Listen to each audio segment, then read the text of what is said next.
मसला है कि वाकई फिर कतर से और बहरीन से और मैं सऊदी अरब को तो नहीं कह रहा हूँ, ये जो जहाँ जहाँ उनके अड्डे हैं वहाँ से भी अटैक हो रहा था ईरान पे, इसका मतलब ये है? बरेलवी साहब, जरूरी नहीं कि फाइटर जहाज वहां से टेक ऑफ करें। देखिए, ये बेसिकली लॉजिस्टिक स्टेशंस भी होते हैं किसी भी फोर्स के लिए। खासतौर पर अमेरिका ने इनको लॉजिस्टिकली सपोर्ट लेने के लिए भी रखा हुआ है। दैट मींस फ्यूल वहां से होंगे, आर्मामेंट लोडिंग वहां से होगी, क्योंकि शिप्स खड़े हैं ना, उन्हें कहीं से फ्यूल लेना होता है, कहीं से रिप्लेनिश करना होता है, कहीं से फूड लेनी होती है।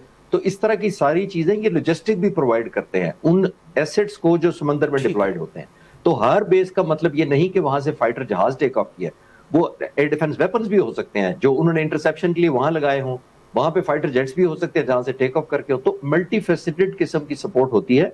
और ये भी आप देखें कि ईरान ने ये इतना कुछ एयर के मीडियम को इस्तेमाल कितना लो कॉस्ट पे किया है, क्योंकि जो शाहिद ड्रोन वो इस्तेमाल कर रहे हैं, जिनका मैं अभी तक जान पाया हूं, वो हार्डली कोई $10,000 का है। अच्छा। जबकि आपको हैरानगी होगी कि जो एक पैट्रियट मिसाइल फायर किया जाता है उसको रोकने के लिए वो $4 मिलियन का है। ओके। तो ईरान के लिए तो इकोनॉमिकली बड़ी अच्छी इक्वेशन है। वो चाहता है कि $10,000 के मारते रहो और उनके पैट्रियट फायर कराते रहो।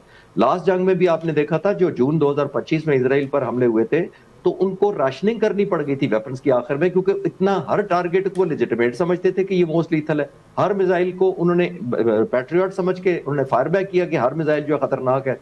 तो उनकी राशनिंग हो गई क्योंकि शॉर्टेज हो गई थी। और अभी ये भी ईरान इसीलिए करने में कामयाब हुआ है कि उनके पास शायद ड्रोन या कोई और ड्रोन या अनमैन्ड एरियल व्हीकल को इंटरसेप्ट करने की बड़ी लिमिटेड ऑप्शंस है।